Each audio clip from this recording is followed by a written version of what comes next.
Welcome to the Banker Lamp. Please enjoy the video. You start by confirming your phone supports split screen. The option lives in recent apps or on the app icon menu. Open the first app you intend to use, because split view pins that app to one side. Once the app is visible, tap recent or long press its icon and choose split screen. This ensures the first app anchors the layout. Make sure you're using a supported launcher or Android/iOS feature, since this is why some phones show different menus.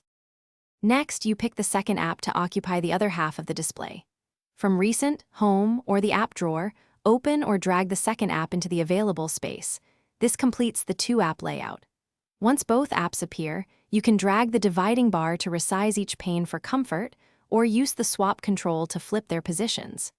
If an app won't appear, return it to the foreground first, because some apps restrict split mode until actively running.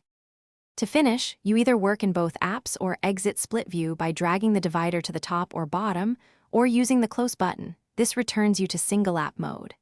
If the split layout fails, restart the apps or the phone and make sure no battery saver or display setting blocks split screen. For stubborn issues, update the apps and check permissions, because outdated or restricted apps commonly refuse multi-window. If that still fails, toggle the feature in settings.